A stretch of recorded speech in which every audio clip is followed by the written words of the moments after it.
बोलो शंकर भोले की जय। दोस्तों, आज मैं आपको महाशिवरात्रि की व्रत कथा सुना रही हूँ।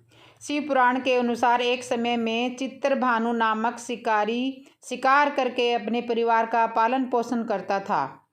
उस पर साहूकार का कर्जा था। समय से कर्जा न चुकने के कारण साहूकार ने उसे बंदी बना लिया। उस दिन शिवरात्रि थी। दिन भर वह भूखे प्यासे रहते हुए भगवान शिव का स्मरण किया और सारा दिन गुजर गया। शाम को साहूकार ने उसे कर्ज चुकाने के लिए अगले एक दिन का समय दिया और चित्रभानु को छोड़ दिया। तब चित्रभानु भूख प्यास से व्याकुल होकर जंगल में शिकार खोजने लगा। देखते देखते शाम को फिर रात हो गई।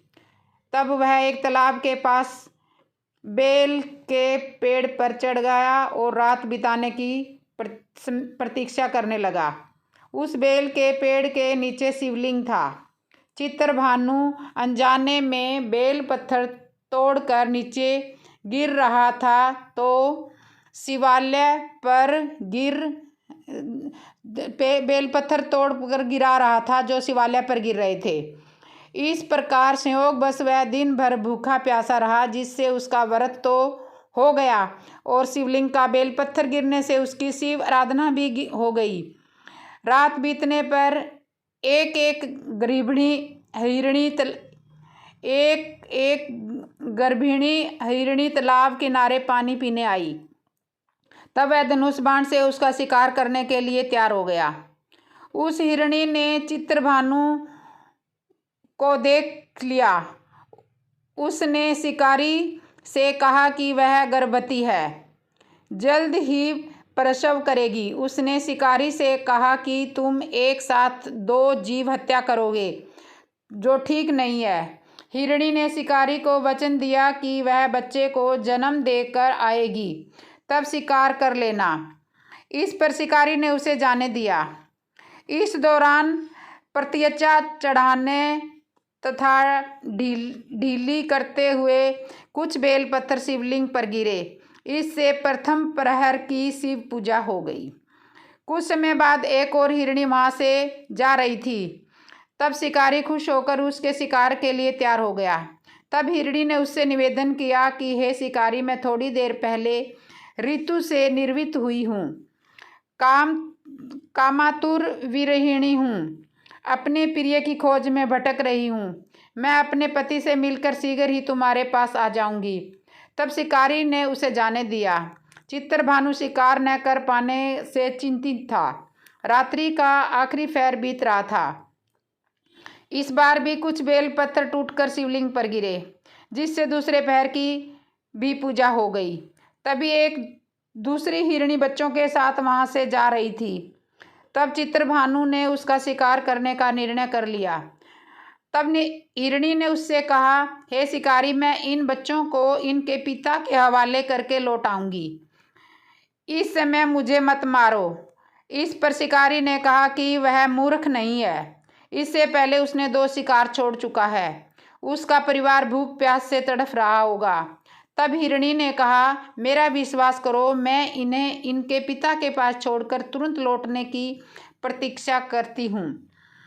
ऐसे करते हुए सुबह हो गई और अनजाने में ही शिकारी की शिवरात्रि की पूजा हो गई। उपवास और रात्रि जागरण भी हो गया। इसी बीच एक हिरण वहां से जा रहा था। तब शिकारी ने उसका शिकार करने का निश्चय कर लिया।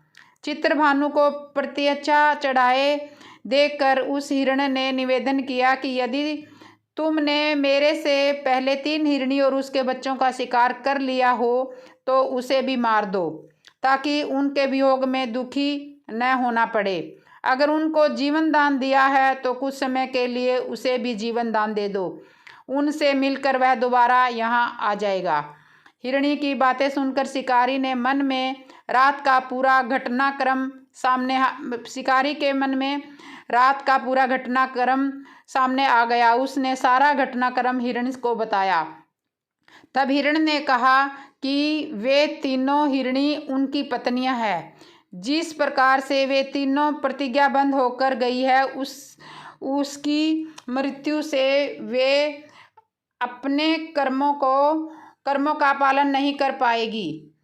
जिस प्रकार तुमने उन पर विश्वास करके उन्हें जाने दिया, वैसे ही मुझे भी जाने दो। वह अपने परिवार के साथ जल्द ही यहाँ उपस्थित हो जाएगा। चित्रभानु ने उसे भी जाने दिया। शिवरात्रि व्रत और पूजा व्रत होने से उसका मन निर्मल हो गया। उसके अंदर भक्ति की भावना जागृत हो गई। कुछ समय बाद वह हिरण अपने दिए हुए वचन के कारण अपने परिवार के साथ शिकारी के सामने उपस्थित हो गया। उन जीवों की सत्यता, सात्विकता एवं प्रेम भावना को देखकर चित्रभानु को आत्मग्लानि हुई। उसने हिरण परिवार को जीवन दान दे दिया। अनजाने में ही सही, शिवरात्रि का व्रत करने से चित्रभानु को मोक्ष मिला। मृत्यु के बाद शिवगण उस शिकारी को शिव लोक ले गए। तो ये थी शिवरात्रि, महाशिवरात्रि की कथा।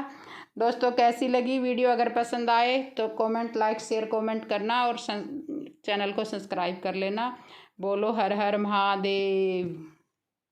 मिट्टी से बनाए भोलेनाथ, चढ़ाऊं लोटा जल भर के। चिकनी मिट्टी से बनाए भोलेनाथ, चढ़ाऊं लोटा जल भर के। पहला वचन मांगा सीता ने, मुझे मिली कौशल्या जैसी सास। ससुर राजा दशरथ से पहला वचन मांगा माँ सीता ने, उसे मिली कौशल्या जैसी सास।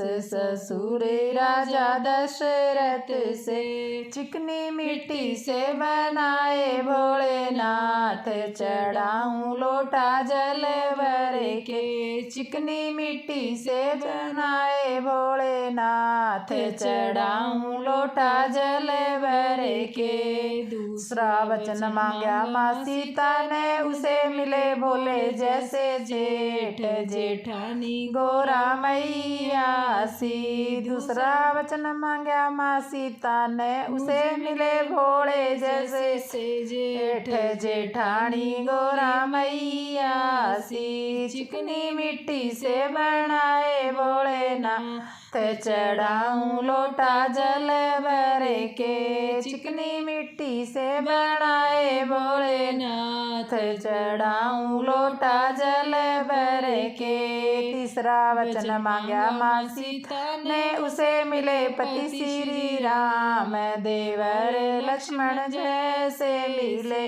तीसरा वचन मांगा माँ सीता ने, उसे मिले पति श्री राम, देवर लक्ष्मण जैसे मिले। चिकनी मिट्टी से बनाए भोलेनाथ, चढ़ाऊं लोटा जल भर के। चिकनी मिट्टी से बनाए भोलेनाथ, चढ़ाऊं लोटा जल भर के। चौथा वचन मांगा माँ सीता ने, उसे मिले भगत हनुमान। चौथा वचन मांगा माँ सीता ने, उसे मिले भगत हनुमान। पुत्र अंजनी के लाल, चढ़ाऊं लोटा जल भर के। चिकनी मिट्टी से बनाए हनुनाथ, चढ़ाऊं लोटा जल भर के। चिकनी मिट्टी से बनाए भोलेनाथ, चढ़ाऊं लोटा जल